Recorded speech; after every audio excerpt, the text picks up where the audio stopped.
Everything is fine. It works. Hello, everyone. The chat and Q&A. So while I introduce myself, I will be happy to learn about those present at the session, about yourselves, the stage of your scientific or academic career, or perhaps if it's not academic career, that will be interesting to find out what you do. So I'm really interested to know what you do and tell us about yourselves. As Louisa said, thank you very much for introduction, and I will be telling you about the soft skills for a scientist. And before I would like to tell you about myself. I'm a neurobiologist, graduated from biological department of St. Petersburg University, PhD in neuroscience, LMU Munich. I also worked in other countries, not only in Germany or Russia, but also in the United States, Israel, Switzerland, and Germany. So I know more or less the differences between academic careers. Over the last 6 years, I've been consulting foreign students, young scientists. So basically, how to approach your scientific career strategically. Also about training abroad. So a lot of postgraduates have gone through my courses or they attended the online courses. 1.5 years I worked at the administration of the enrollment committee in biochemical faculty, so one of the most competitive programs on natural science in Europe. So I know quite well this area, not only as a scientist, but also as a person who knows how to invite people, how to do all this preparatory work, how to deal with professors, and how to work on the level of graduate courses in Europe. Since July last year, I've been working in non-academic organization. It's mostly related to the support of scientific equipment, digital marketing. Now I work as a product manager consulting. So it's mostly about consultancy and product management I do now. The fourth BS great neurobiologist, Institute of Neuroactivity, Russian Academy of Sciences. So I'm waiting for your comments. So I think we have more than 10 people here, and so I'm really eager to know where you're from. So here is about interdisciplinary Master of Science Genetics. Okay, I will also take a look in our chat. Please write more about yourselves. So what we are going to talk about, if you want to build your career as a scientist, of a world level scientist,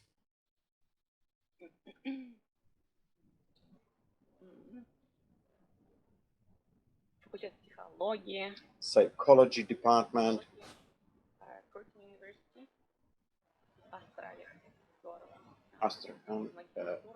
University Australia, Master of Science course, communications, medical university. Cool. That's really nice. You know, it's really interesting to have such a broad minded audience, I would say. Well, of course, while talking about the career of a scientist, of course, you have to carry out experiments, also publish your papers. Well, it's better if you could do this on an international level, so as your discoveries not be just on the desk, but could be shared with all the scientists in international conferences. So I believe that all the participants in today's conference know this pretty well, and they have come here to share their expertise about the any innovations and the newest in science. It's also quite useful to share expertise with the scientists. And of course, it's very important that your scientific results should be published in scientific journals, because it's very important that the English speaking, and not only English speaking, but those who read in English would know about your papers and will be known to a wide range of people. So, how we can achieve all that? On the one hand, we have to do scientific research, to be highly skilled specialist with good education, to raise your skills. But also, there is a non-obvious portion of this endeavor is that we have to engage interaction. It's not enough to spend time all the time in your labs and with your experiments. It's also important to interact with other scientists, to share information, to meet other people, so that people could help you to go ahead. So collaboration is really important. So is to do this part of your work is precisely you need soft skills. So I just wanted to talk about the soft skills. It's not a full list of soft skills. It's also important to know how to present, how to make presentations, how to write applications, different competitions for publications. So we email interaction, email exchange is also very important because it's not such an easy thing if you are, say, a Russian student, but you have to write in a foreign language, so there might be some difficulties. So we'll talk about networking, and if you're a scientist, you know, if you're a scientist, whether networking is a swear word or not. So we'll talk about this. So social media do help us a lot to communicate to each other. So I think we will be able to feel whether the social media can help us if it's when it's difficult to go out and to have live interaction. So let me look into our chat room. Are there any new texts there, any messages? Where are those 20 other people who haven't written anything? So I'm really interested to know what you're doing there. So please tell me where are you from, what you're doing, and so on and so forth. It's really would be really helpful to all of us. Okay, let's talk about the first part that I just mentioned, the email exchange. What kind of emails we use? Sometimes, when you read, when you write a letter with a kind of applying for a job or a certain vacancy, you, you have to write a cover letter. So, for example, if you when you read a scientific paper and you want to ask the author of an article about this publication to clarify certain data or ask them about anything, so so you can write a kind of wide range of different emails devoted to this. So when you met a person, you want to get in touch with that person, and so you want to maintain this contact further on. So you need this kind of networking afterwards. It's a kind of follow up. So when you want to enroll at some university, or for example, you wanted to join a new research group or to interact with someone who has this expertise, you also have to write an email.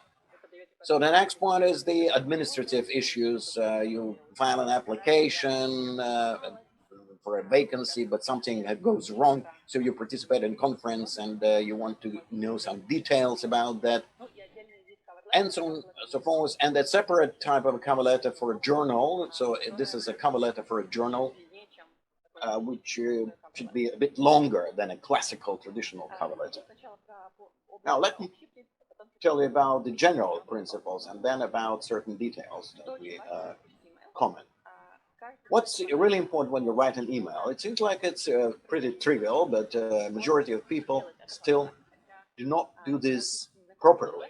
So when you write to an unknown person, for example, so that's the first time you meet a person and you want to produce a good impression. So so first of all, subject line. Please bear in mind that you have to be very, you have to show respect. So a correct address is dear Mr. or Mrs. Of course, you can write hi or hello, but it's purely informal, so it's the first letter you should write dear. So after such a respectful address, you have to introduce yourself to explain to a person why you write this letter if you haven't met before. So if it's regarding some scientific article, so explain that you're an undergraduate, for example, from such and such university, and you have a question. So introduce yourselves and then explain why you decided to write to this particular person. So the subject line should correspond to the actual content of the letter. For example, if you write, if you're a question about an article, so please write that the question is concerns or regarding the such and such article. Oh, so you can probably go into more detail if you want to mention some other article. Now, the context. So please explain what kind of questions you have to this person and what exactly, specifically, what kind of answers you want to get to your question. If you want to get some materials or reference, so please be as specific as possible so that a person could understand. So those who write me such a letter is expecting a certain answer from me. And of course, if it's needed, so you can attach a file. A good method is an algorithm like this. When you open a window for a letter, so suggest the files that you want to send, then you write a letter, then the subject line after that, because perhaps you would be able to better coin the subject line after you write the text, and only after that you insert the email address so as to not to be tempted to send to the wrong address. I know that sometimes when we push the reply button, automatically a lot of addresses pop up, but you can remove certain addresses that you don't want to use, and then write an email again. What I would like to note at this point that when you write an email, there are some cultural differences that will be difficult to uh, anticipate, especially when you haven't met people from a specific country. So that's why I try to be as neutral as possible. Don't try to show that you are too close to that person, before you know him. Don't be afraid is someone answers, replies in an unexpectedly. For example, people grew up in British culture. They like to write long sentences and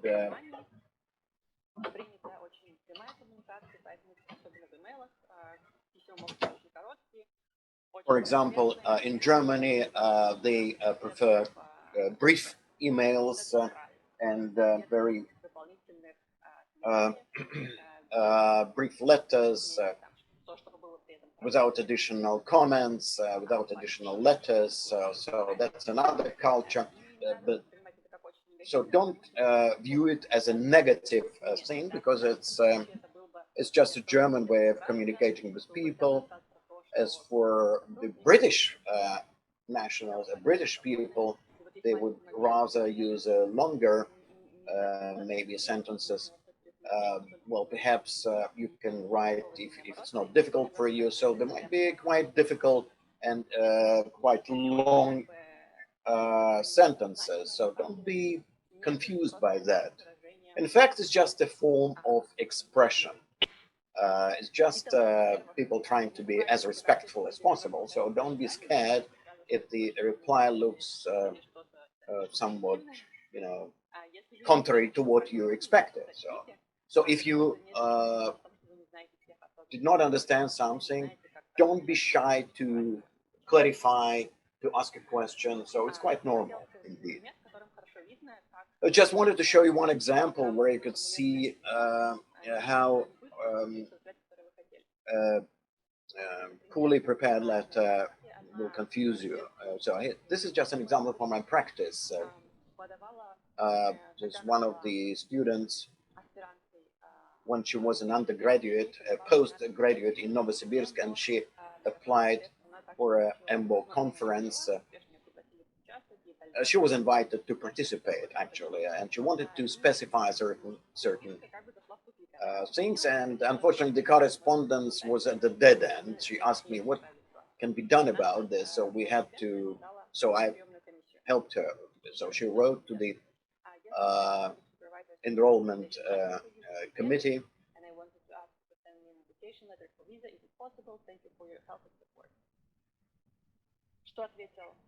What the organizers responded, I have received.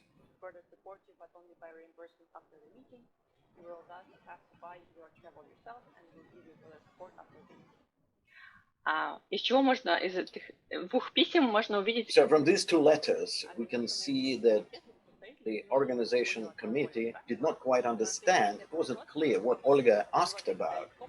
So the first question was quite easy to answer, but then something went wrong. And he replied to another question which was not related to the previous one. It was purely irrelevant, and that was her answer.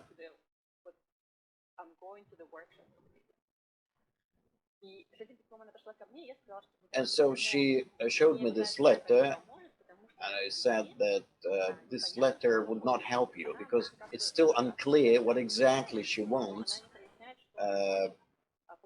and she did not explain what exactly she wanted to get, what kind of reply she wanted to get. So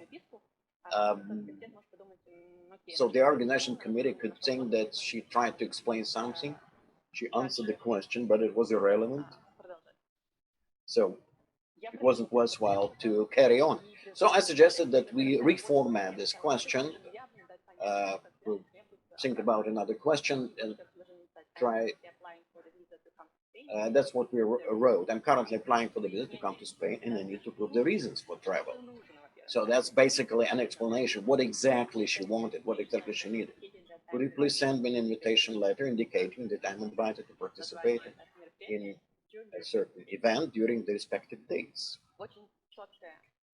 So it's quite a clear-cut request indicating what exactly should be included in the letter, whether any dates should be there, and so on and so forth, and what should be done in this particular situation. So first of all, you have to decide straight away whether you should write two separate letters, because there were two letters. The first one was just a question, another one was about the invitation for visa support. But sometimes it happens, if you don't want to write two letters, if you think that it will be too much for your counterparty, so you can write one letter and split your letter in two parts. First, explanation, then a question. Number two, explanation, a question after that.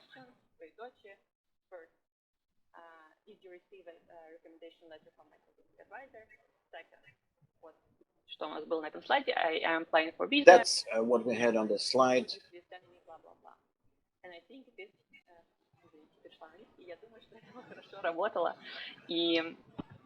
So I think it worked well.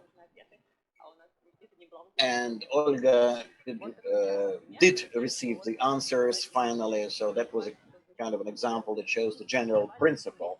It's really important that you should formulate your ideas and provide a context. Sometimes more context is needed because people may not remember everything from previous correspondence. So the point is that you should provide a context that will help them to answer your question, and also to ask specific questions and ask them, please do this or that, so that people can understand what exactly you want.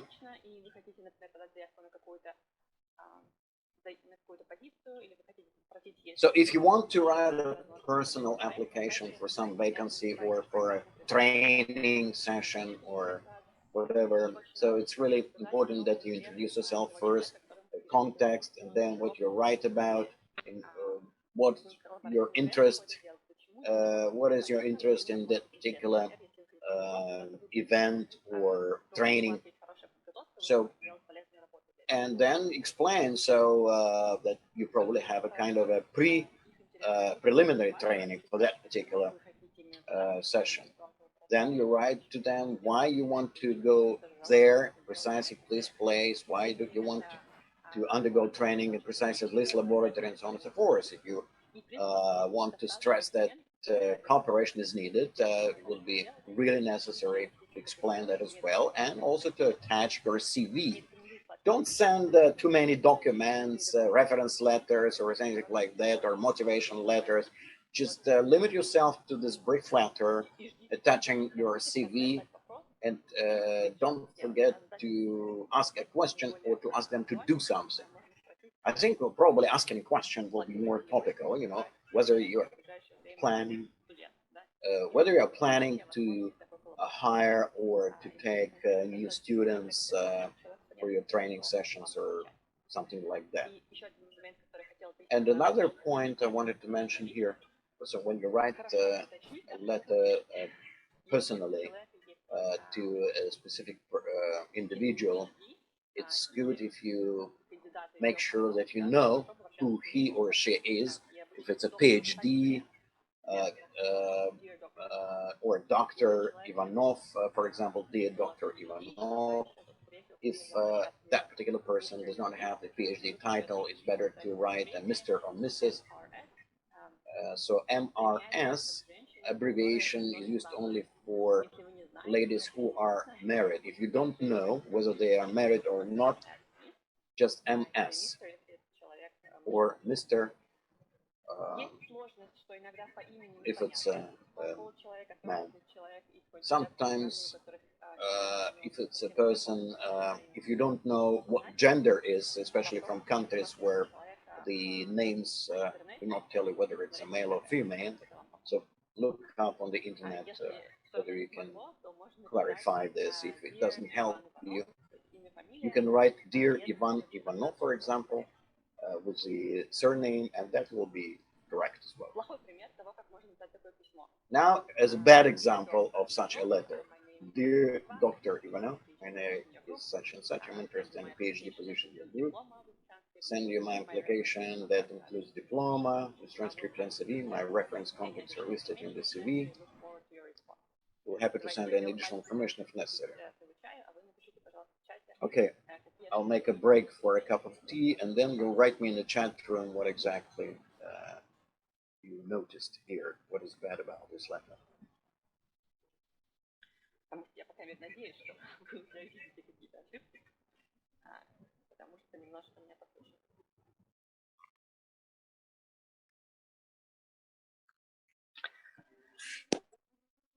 Жду какой-нибудь фидбэк. Yes, I'm waiting for a feedback.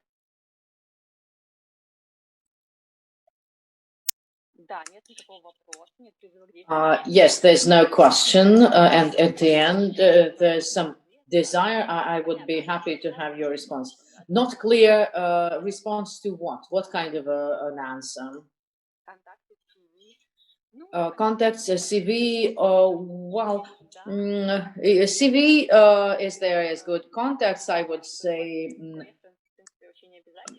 Well, it's not necessary, all those clarifications. Well, it is expected, and you might not write separately about that. But if the other side would need some recommendations from you, they will ask you. So, and there are mistakes in English, which is grammar mistakes, which is not very good.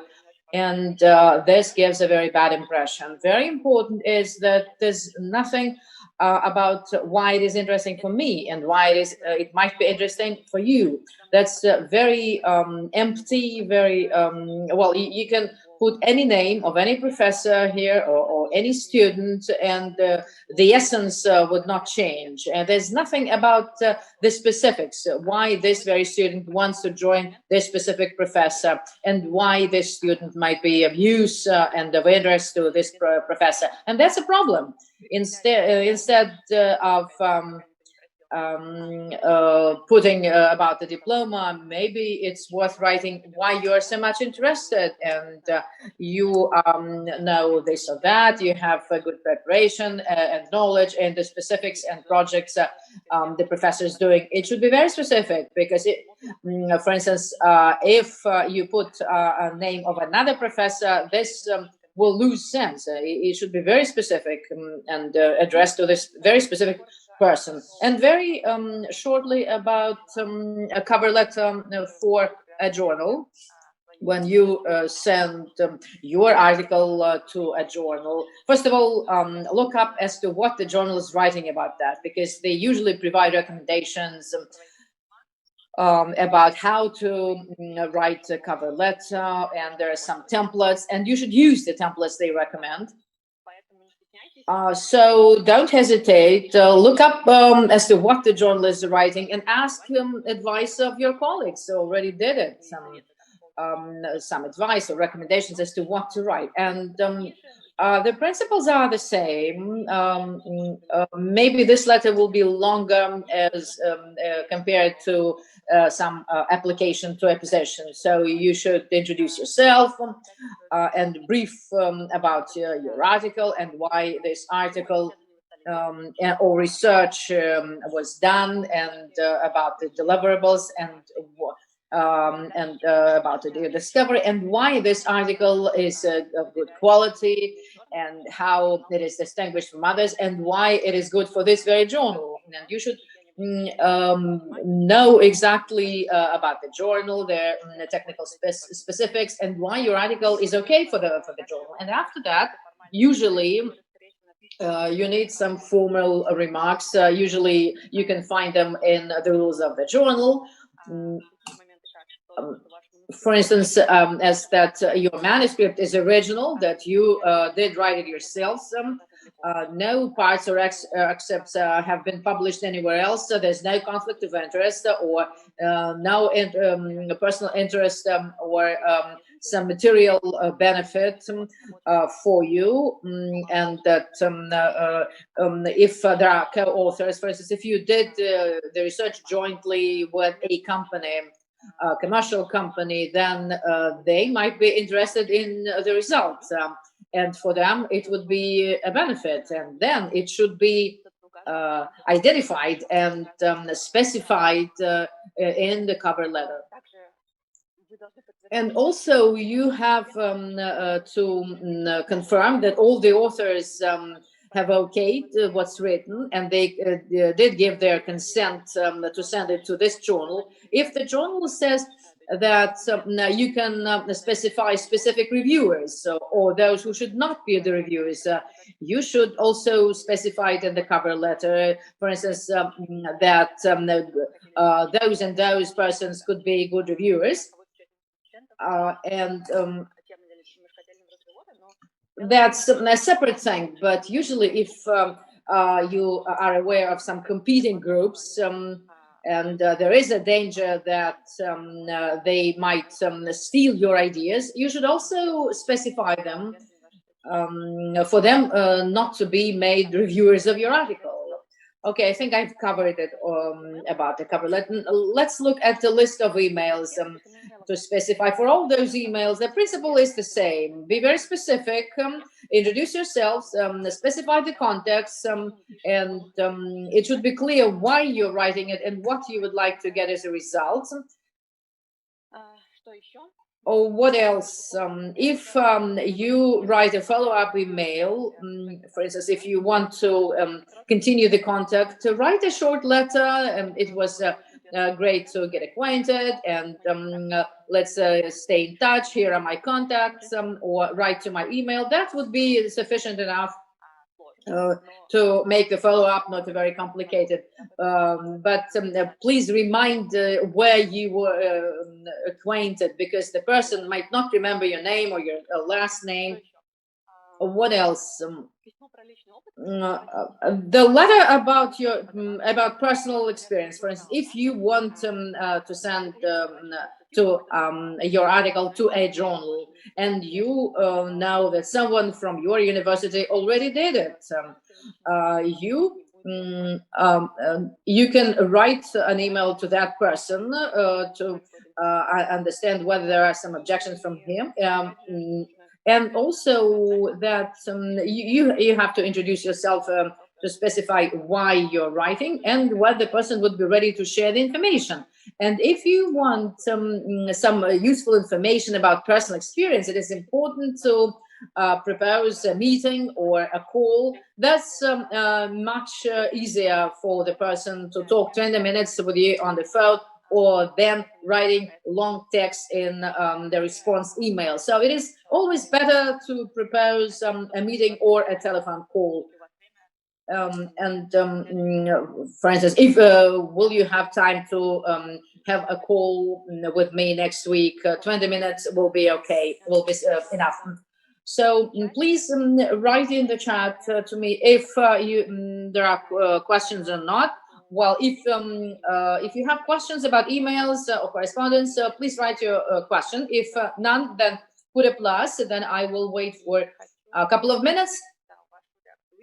Would like to see your response. And if everything is okay and clear, we will move on.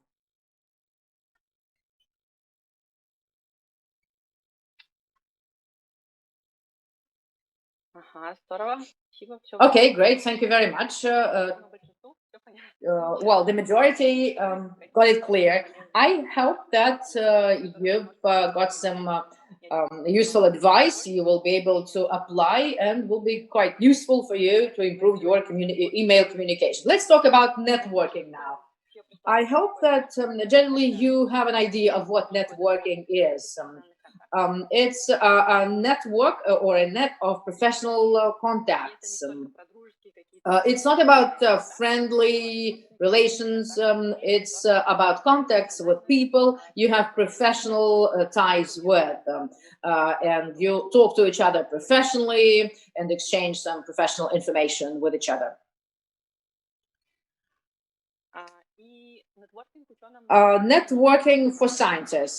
This is something they need no less than others. Unfortunately, scientific community doesn't admit it very much.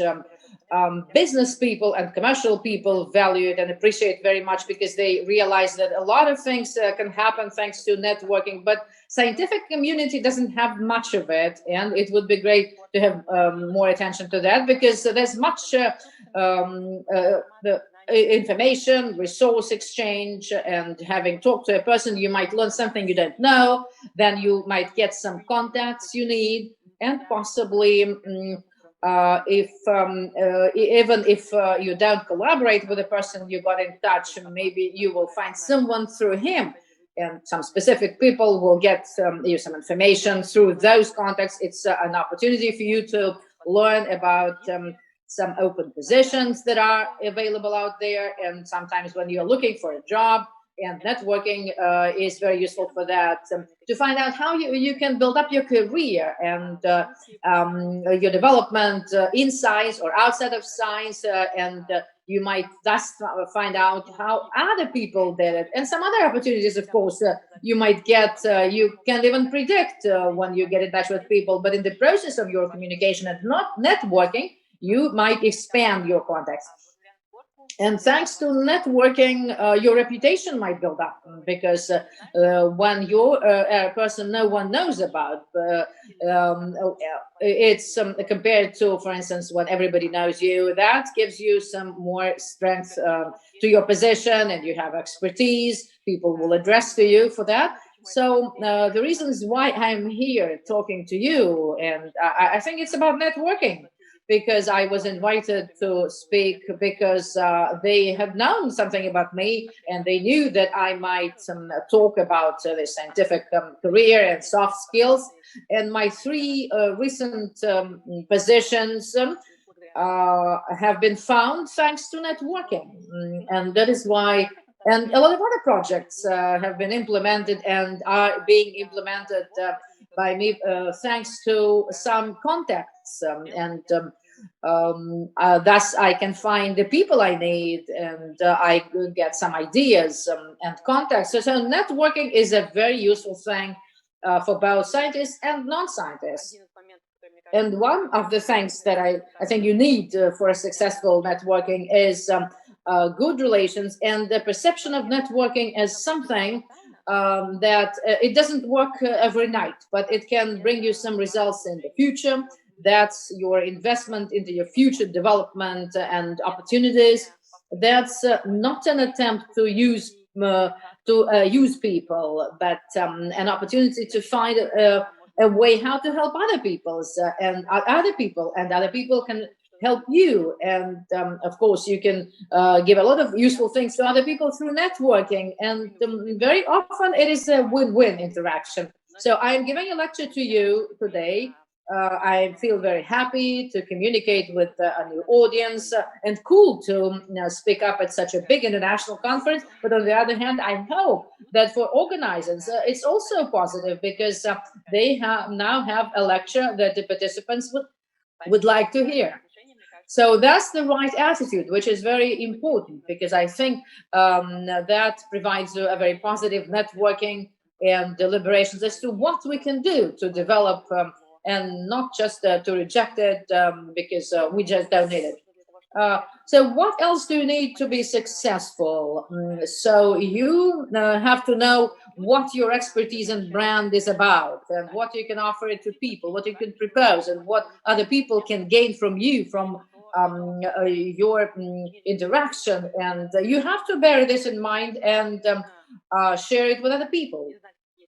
You have to know what other opportunities there are out there, what useful instruments, and you have to spend time and to streamline and support those relationships. That helps very much.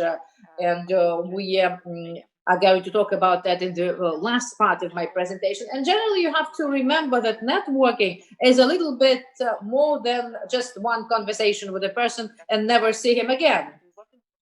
Networking means that you will keep the contacts and support contacts with many of those people.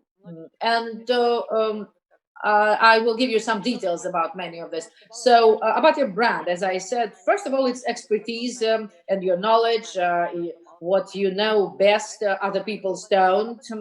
About your experience and experience of hard skills as to what you have learned, also your knowledge and experience and career in different companies and different people, which make up your brand. Your contacts, the people you already know, you can provide contacts to other people. And when you are talking about your brand, you introduce yourself, make an attempt to possibly adapt to the person you are talking to. For instance, if it is at a conference, he might be interested in your scientific expertise and about your knowledge in the subject of the topic of the conference. If you are talking to someone at a business-oriented event, he might be interested in something else. Try to start with what he is interested in. Great if you have some elevator pitch. If you don't know what it is, it's a very short, very brief narrative about yourself. Classically, it's just 1 minute. It's a situation, for instance, if it's a situation when you are in an elevator with a person who is very high positioned, and you would like to get acquainted, and you would like to be hired or by his project, and you have only 1 minute in the elevator with that number one person to get him interested in you. So this very short and brief presentation and introduction of yourself, about your experience, to get your interlocutor interested in yourself. well, it is useful to have such a thing prepared, because it is very difficult to do it um, right away. For instance, if you attend a conference or an event, you'd better have to have it. Of course, don't forget about your name. And sometimes it is not very easy, because when you talk to a person in English, and your name in English might not sound very familiar. So, and if you use an abbreviator or some other version of your name, for instance, for Evgeny, you can use Eugen. If you're okay with that, you can use Eugen, but be very consistent. Introduce yourself as Eugen everywhere, for them not to get confused. If you're Alexander or Alexei, you can introduce yourself as Alex, pronounce it very clearly, and also tell them what you're doing. A very good formula is, I am doing this or that to do this or that. For instance, I do, for instance, about myself, when I worked in my postgraduate projects, I was doing functional imaging. To understand the activity of neuroscience in, well, it was dichotomy images to understand how the neurons activity is changed. Well, if you can predict what the partner might be interested in, please tell more about that. And if you have some cool achievements, for instance, if you work in a big company, please specify that for the person to be easier to remember. It's great if you have some options and variations of introducing yourselves depending on the situation you're in. Or, for instance, if you have an idea from the context you're in, and you can, you know that potentially you can do something together with this person, you should say, I can offer this and that, I can propose or suggest doing it together, because I have some ideas to offer. So this elevator pitch, your expertise, you should know about your expertise, several options of that. So the right attitude, I mentioned a little bit. Remember that it should be a win-win situation. For instance, if you try to get something very useful from other people, and they will, you will very soon, you will not have very many of such contacts. Please remember and think of how you can be useful for the person you are getting acquainted with. That's a prerequisite of positive relationships that will be very useful for you longer term. If you are of use to some other people, maybe some small things, some information to share of his interest, and you might be aware of that, that's what can create relations that might be of use to you in the future. And even or when you express your gratitude or appreciation or achievements of the other person, people usually like to hear it. So if you want to get acquainted with a lecturer, but I don't know what to talk to him about, I don't have any advice to offer, he's cool, he knows everything himself, I don't know anything, you can address him with your words of admiration by his lecture, and it's a great way to get acquainted with a person.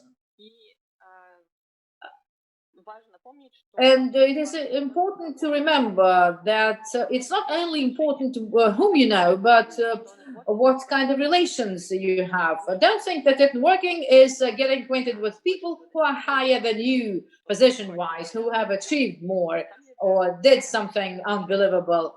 Actually, you should have a very good dialogue with other people, those the people of your level, because in the future they will be promoted and they might have more opportunities to offer to you. And it is important for the relations to be good based on the desire to help other people. Opportunities of networkings, there are galore. Conferences like today, that is why I was calling on you to write in the chat as to introduce yourself and who you are, for someone to be able to see, here is the person I would like to get acquainted with. And very few of you have used this opportunity. I don't know why, but you can improve it. You can fix it while we are talking. You can put down what you are doing. If you know people and if you have some specific expertise. Of course, there are a lot of we have people from very different places. For some of them, it was difficult to come to participate offline. Thus, we have people online, and you will have an opportunity to learn about many other people because in the chat, when you're writing about yourselves, you will see and choose and select whom you would like to talk more and what kind of interesting common ground you can have. And you can repeat what you already wrote at the beginning, introduce again, and write what you're interested in, what kind of proposals and suggestions and useful things for other people to offer. Conferences, internship, those are opportunities to talk and communicate. It's communities. It's very useful to join them. You should know what kind of local communities or societies you have for you to be able to attend their events, to get acquainted with new people, some publications, and write scientific articles and speeches and presentations at the conferences for the people to learn about you. Participating in some committees and social activities, that's also an opportunity to get acquainted with people. Different contests and awards, that's a way to get acquainted with people because you will be written about and you will be known. Social media and online presence, we will discuss with you. That's also a very good way to do it. Mentors, different mentorship programs also is a way to expand your networking. And if you become a mentor, then you get acquainted with people who are younger than you, but in the future they might grow up and develop. And if you are a mentee, and if you have your mentor, then you will get an opportunity to get acquainted with higher status people. Some special groups or chats in some scientific topics or social topics could be a very good place and platform to get acquainted and communicate with like-minded people. And also, and this year, there are more of them. There's special services for one-on-one acquaintances, and I will at the end just share such things with you where you can get acquainted with people from all over the world on different topics. That gives a lot of new opportunities. Besides, it's very useful to reflect on maybe some people among your acquaintances who know more people, and if there are such, it might be useful to get contact and keep contact with them because there are people who naturally are fond of communicating with people. Thus, you will have a way to get acquainted with other people. You are great also to have such people in your networks, natural networks. And also a very good thing to do it is to organize something yourself. For instance, when you are a lecturer, a presenter, people usually want to get acquainted with you. That's a great way to do it. If you don't know how to find the like-minded people, organize something yourself, because if you succeed, people will join in. So let me see what's in the chat. Don't forget your questions. Well, I think we have enough time to for Q&A.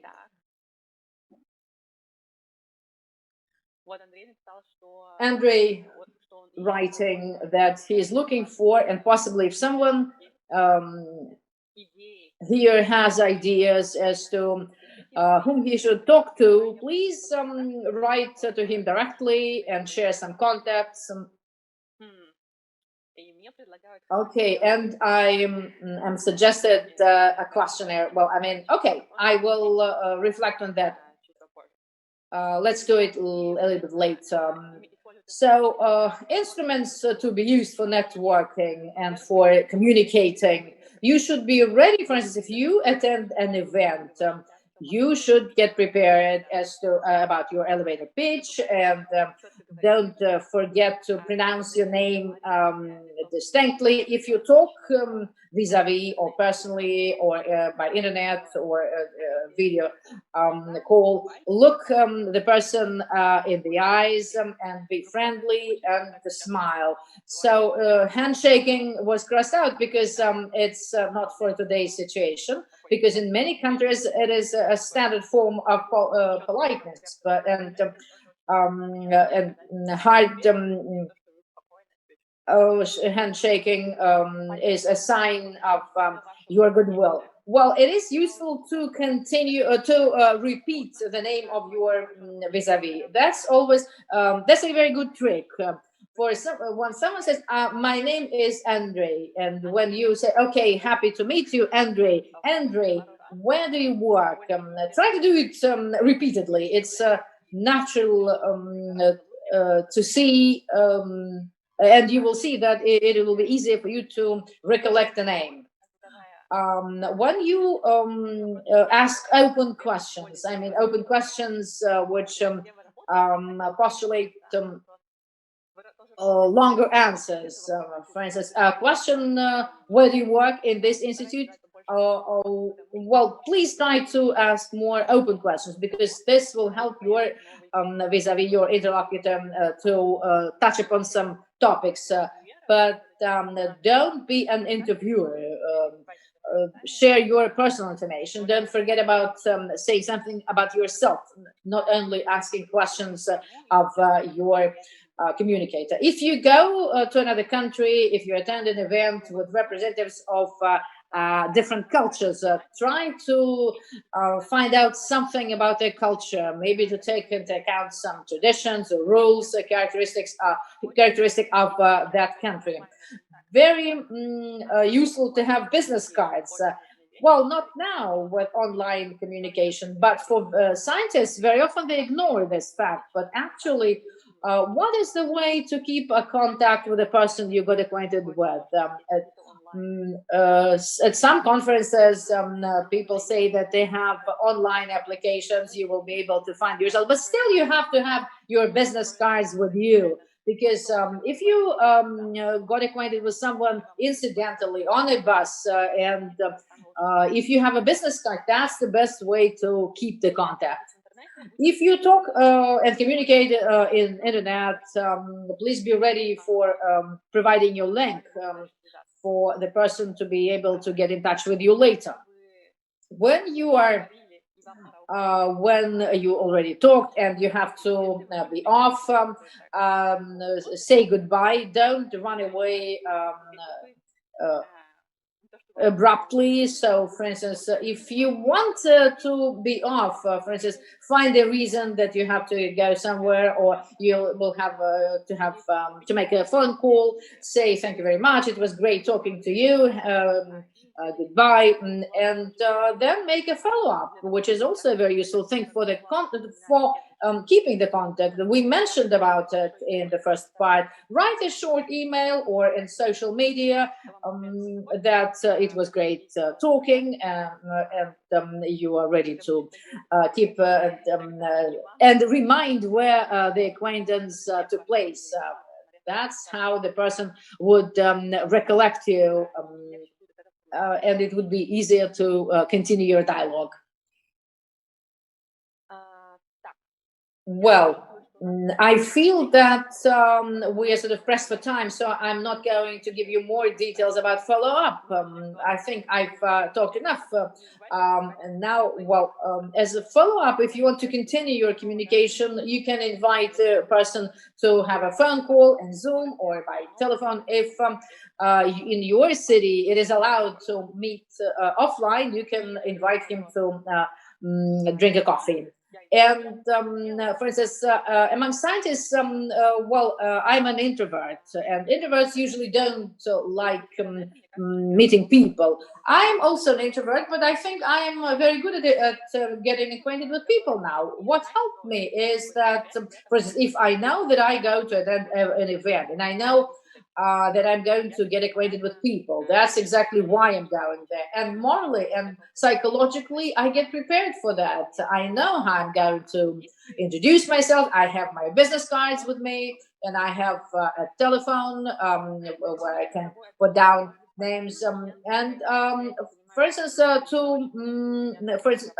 about a deadline, you have to talk about a deadline. For instance, if I can say, well, I'm leaving in 30 minutes or an hour. And indeed, I am off in 30 minutes because I know that my time is off, and I will not be a very polite interlocutor. That's why it is not be useful for anyone. So that is why I better talk to people while I'll have sufficient energy. And when I don't, then I have to well, for instance, 30 minutes, it's better. Well, one is better than zero. And even if you got acquainted with one person, it is better than not to get acquainted with anyone. Even 15 minutes, if you don't have any more energy to talk to people, it is better than doing nothing. If you are at a big event, and you know that you will have to talk a lot, and you're an introvert, and that's tiresome for you, maybe you should look up for the agenda of the conference to find out what kind of sessions and events you will participate, and where you will have a break.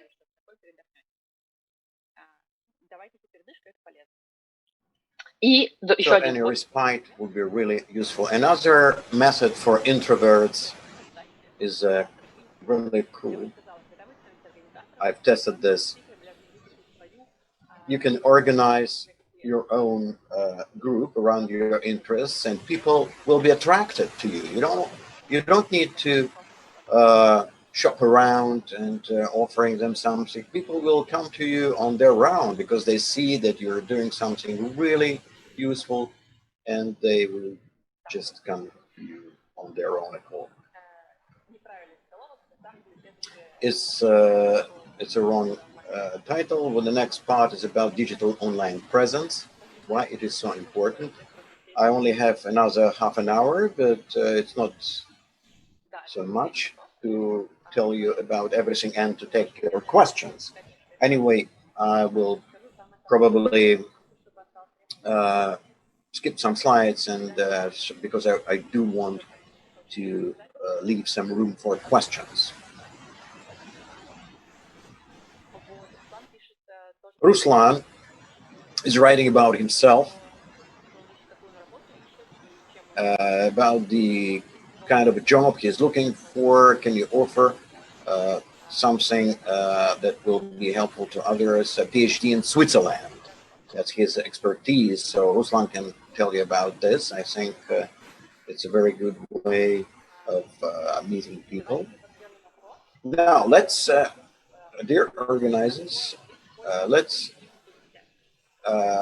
ask a question. Do you use any social media? Contacte, Facebook, LinkedIn, SearchGate.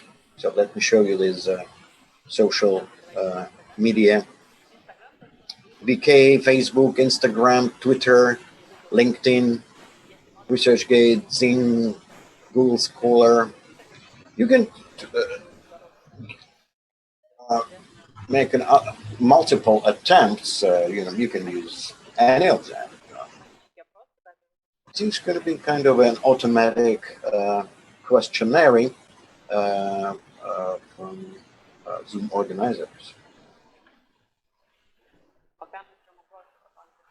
So far, we are waiting for this questionnaire.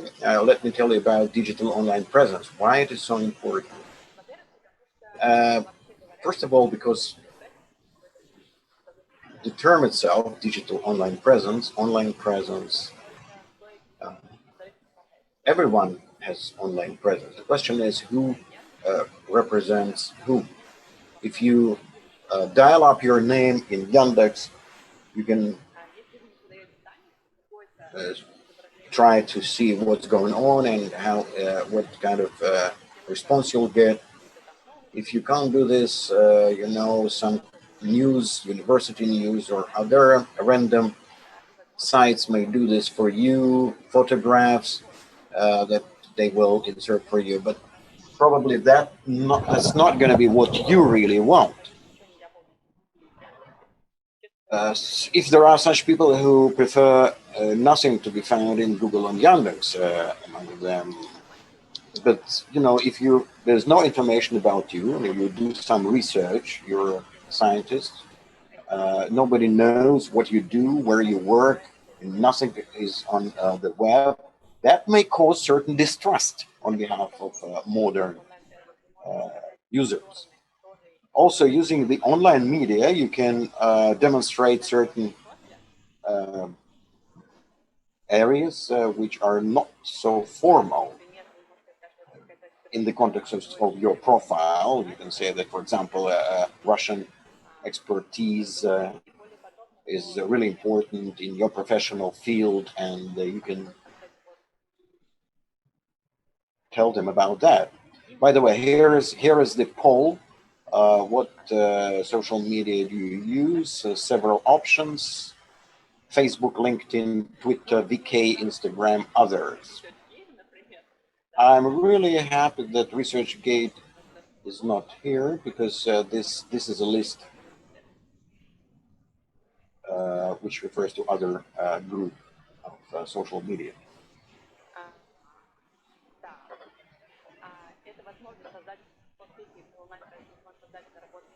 It's a possibility of create your brand using the social media and to demonstrate other people what you can.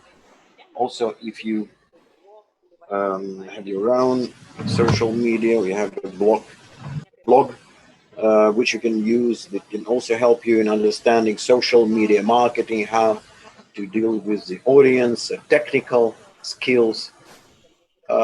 Well, perhaps that will be really helpful in your future work, especially if it's related to communications or marketing, whether in science or elsewhere. What can be your digital patterns? First of all, social media, of course. Then professional blogs that can be built into social media, or special platforms in video blogs on YouTube and other video services. TikTok, why not? Although TikTok is not considered to be a professional category, but nevertheless, podcasts, photo blogs, they do work as well. If you don't want to deal with social media to be there on a permanent basis, there is a website where if you post some information about yourself and your portfolio, that will still help you to go ahead. More than 56% use Facebook, 28% LinkedIn, only 16% Twitter, VK 76, and Twitter quite a lot. Well, it's not bad, in fact, but what I would like to know, what social media, do you use ResearchGate? Okay, let's include this question as well. Just wanted to say what social media are really useful, especially if you're a scientist, and what kind of social media are used by professionals, academic scholars. Well, some of them are quite exotic, like TikTok and Chat and so on and so forth. Sometimes there are certain scientific pieces there, but that they wouldn't help you out. They wouldn't help to promote your brand, because it's there for a specific audiences. Well, as for TikTok, I think the situation is changing all the time. This year, it's getting ever more popular. VK, it's a good media, but it's Russian social media, if you want to deal with international audience, VK will not help you. But, as for your personal communication with your colleagues, it's good. But if you want broader scientific communications for scientists, Facebook and Instagram will be more used. As for Twitter and LinkedIn, these are professional media to show your professional experience. Twitter is especially popular among scientists, especially in the United States and the UK, and in English-speaking countries such as Australia. The ResearchGate is a very specific, highly professional social media where you can demonstrate not only your education and your expertise, but you can also share more detailed information. I can already see that more than 60% already use ResearchGate, 40% are willing to try it. LinkedIn is a network that will be really helpful if you want to continue your pursuit in other areas, not only in academic circles, but in German-speaking countries, it's quite it's a German social media. Google Scholar is also helpful for your publication. Now, let me demonstrate some of my examples, and we'll tell you about what you should be focused on when you start your page in such social media. Twitter is really nice as it allows you active interaction with scholars, professionals from many countries. So there's a lot of interaction there, and you can easily talk to people from various countries. That's the only venue where you can really talk to famous scholars. You can engage in correspondence with some people with whom otherwise you wouldn't be able to get in touch with. So, but if you write to them in Twitter and ask them, for example, about a certain article, maybe you'll say nice words about the article, they are likely to respond. So the dialogue with high-ranking scientists is quite possible there. Twitter is also good for interaction during live events because there's usually they use some kind of hashtags, and they can find people, and you can see what kind of people are present there. You can come up to them and meet those people you're interested in.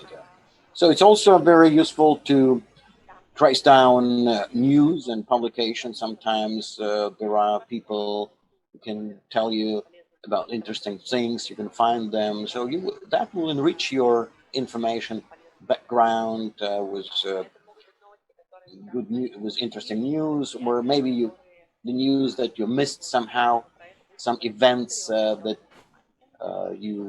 it was hard to find out. So that's a lot of people who will talk about that, all kinds of vacancies, contests, programs on Twitter. People are not usually talking about open vacancies. If you are not in Twitter, you won't be able to find out about any vacancies. So people share recommendations, advice, so you can ask technical questions about academic career. So it works really well. So it's a good venue to promote your brand as well. Here is an example of my profile.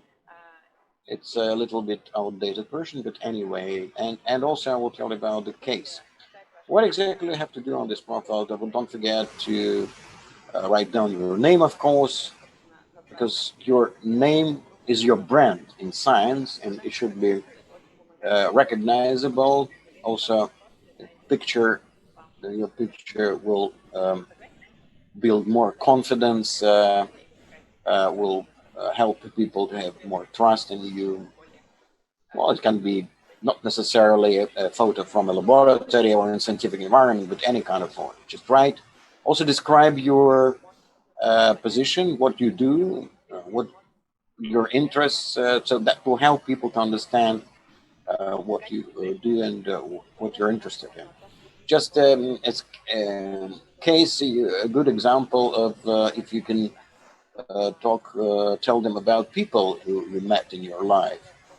One of my key posts was done by Shirley Backley, a journalist, Australian journalist who has more than 20,000 subscribers. She wrote an interesting article. So when I posted in Twitter what I think about this article, I I inserted a link to the site where it was published and about the author of this article, and so she saw this and made a repost. So that could provoke further communication and further discussions. So that's a good example of how, if you want to get in closer touch with such a person. So all our posts about famous scientists, about their articles, well, despite the fact that we had quite many subscribers, but nevertheless, these scientists replied and sent their thanks to me, so we could easily carry on. So actually, that's an example of what you can achieve beyond simple emails. ResearchGate is first of all a professional research profile. Well, there are social media. It's worked as a social media. It also works as a question and answer chat. But you can find answers to certain questions in Twitter faster than in ResearchGate. But it's just a good business card, which you can send to people you met. So, for example, if you want somebody to learn more about your professional activities, you can send them this ready-made business card, telling them about your education, your projects, articles, preprints. You can also store your CV, which is in a closed portion of this social media. Also, they published job vacancies. If you already have some articles that have been published and indexed, then it is likely that these articles should be found in ResearchGate as well. But if they are not tied into a certain profile, it would be better if you can somehow get these links and connect them to your account. That's what my profile looks like. Publications, the number of publications, how many of them were cited. I don't think these figures testify to good citation index, but anyway, you can also take a look at what kind of projects I was involved in, and also some general descriptions, summaries, my skills. So ResearchGate would be really useful for those who want to pursue a career in academic science. LinkedIn, another professional media, is not only for researchers. There's a lot about your education, your projects,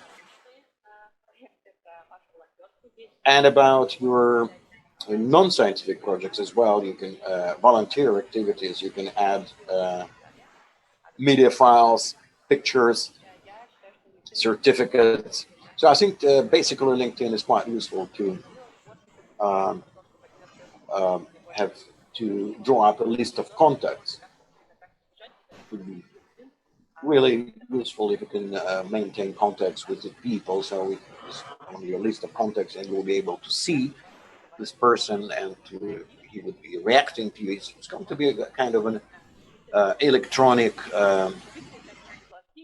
notebook. So that will be really useful. It's also quite efficient in searching for personalities.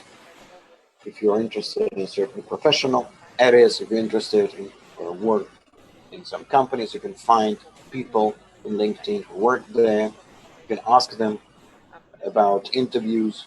Unfortunately, I do not have time about interviews, so I suggest you use Google search, or as a professional interview. There are a lot of American advice out there, and they do work. I already asked people if they use them. They work indeed, I can assure you. I can see in the chat that Andrei is looking for someone. Ruslan says that he's looking for job opportunities. So it's a good idea to invite people for an international meeting through LinkedIn. So here is an example. My picture, name, education. You can add the BCI mark on the LinkedIn page. You can also look at my profile the way I did it, but it's usually, by default, it's just mentions your job. This is an old screenshot. I no longer work in this company, but it will provide you.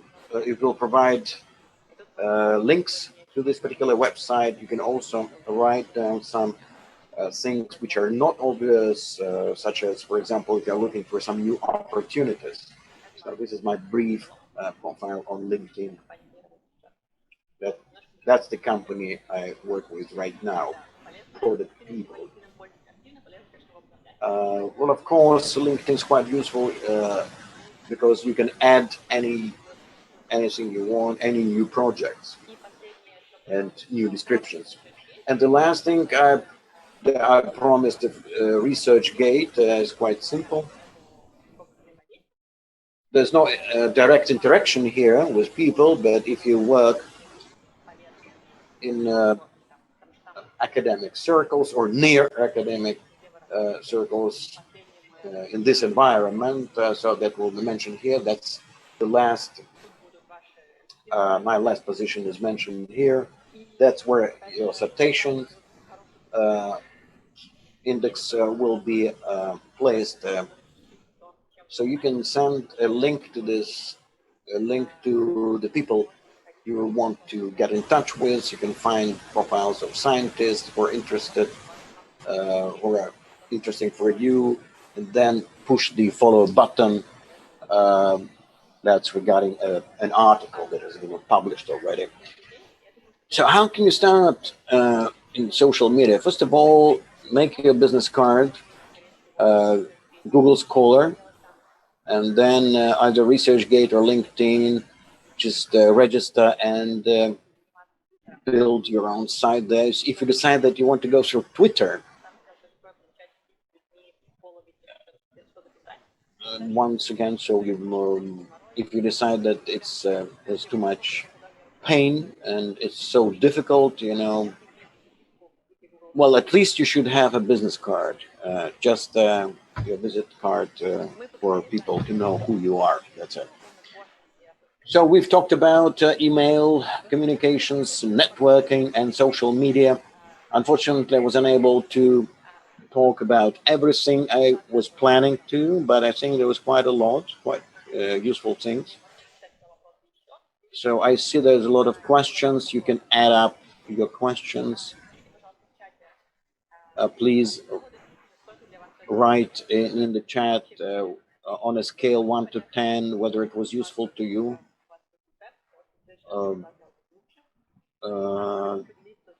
Very useful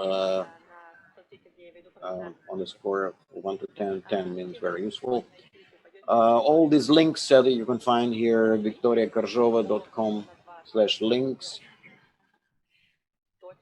Some people even write 20 on the scale 1 to 10. That's good. So thank you very much. 8 to 10. 8 is very good indeed.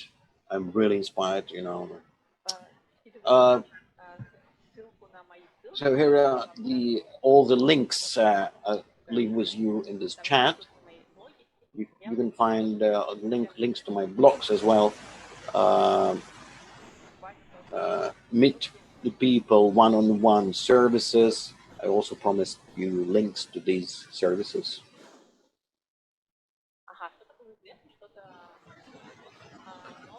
People say that quite a few things they've already known, and some things were new. Timur can, if you have some specific questions, write to my personal account in Telegram. Here is the links to Telegram, so I always. But if it's a question that requires, too much information, I won't be able to do this right now because I'm pretty busy right now. But anyway, I will try to answer some brief questions, right now. Well, there are services. Are there any services between industry and academy? Smart tried in English. There are free and paid version where you have to pay for the registration. But anyway, just take a look at this service. If you're interested in science in Russian, if there's a science a bot in Russia, which can introduce you to a lot of students, scientists in other specialities. So I highly recommend that you take a look at that. There's also an interesting app, Breakfast App and Site United. They are more focused on entrepreneurs, businesses, but if you're interested, you can take a look at these services as well. So log in and see there is a one-to-one meeting there, lunch club. I've written a code here. You can try it. You can meet a lot of scientists from different countries. It was a very interesting interaction there, usually in English.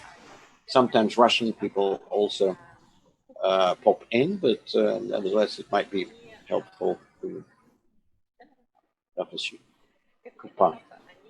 Cafecito Kappa, mostly business oriented, but you can also meet people there. These are free media, very cool indeed, and they helped me, especially during the quarantine. And you need Twitter for Kappa, by the way. Any questions? Any more questions? What can be done if I'm an extrovert? You should be happy about that. It's not a problem. I like to meet people, but I'm afraid I'll be bored to work in laboratory and will not feel comfortable. Well, if you understand that it's really important, to you, but you can work in a lab and you can meet people outside your lab work. But of course, you should complete your lab work at reasonable times, and also you can do some collaboration projects and probably in the area where there's more interaction with people. Instrumental psychology, neuroscience, there are a lot of experiments with people, a lot of interaction. So if this is good for you, all these many social activities. Or you can also work in some industry, not in pure science, where there's more social activities as well. What should we talk about to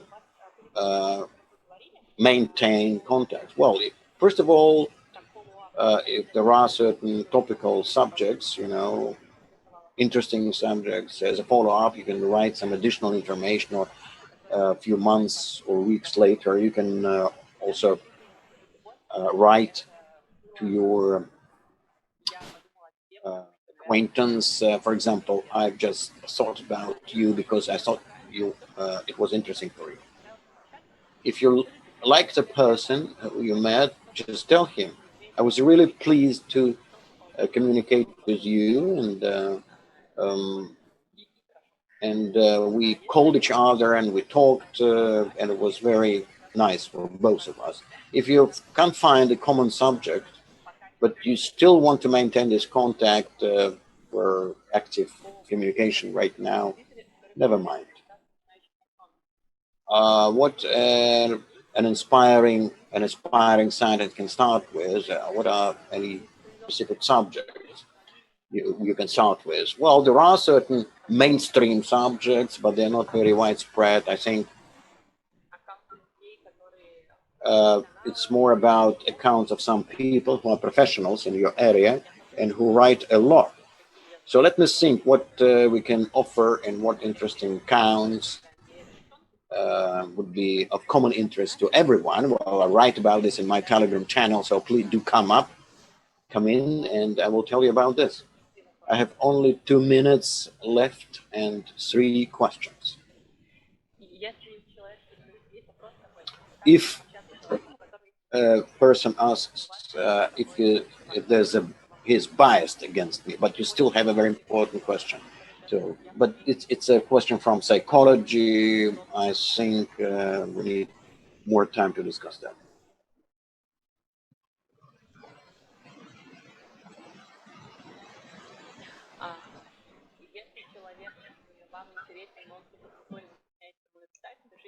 So if someone is interesting and he's cool and you don't know whether you can be useful to him, but it would be great to get acquainted. So I would say thank you to him that he's so inspirational, that he's so cool for you.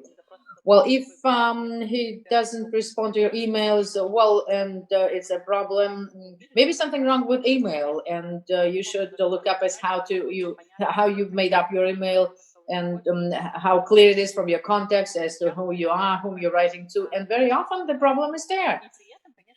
And also, people don't like to answer by email to someone they don't know very well. That's why it's great to have networking for someone to be able to recommend you. Maybe you should do something with your email, but you have to look up as to what the problem is. The follow-up, unfortunately, the time is up. I cannot give you more details about follow-up. There are other situations when it's not worth writing there. Well, if you really don't know what to write, don't. But if you just got acquainted with the person at the conference and you have only his email address, I would write there to say it was great to get acquainted with you at BCI Samara, and if I can be of any help, that would be great. It was great meeting you there. I hope that if I can be of help, please write to me. That would be enough to do the follow-up, and then the person will have your letter. So in this sense, I'm mostly fond of social media because you can get information from there. You can provide your contacts and say, here are the subjects I'm in. So that's so here is my LinkedIn, and please add me. So that's it. Thank you. Thank you very much, everybody.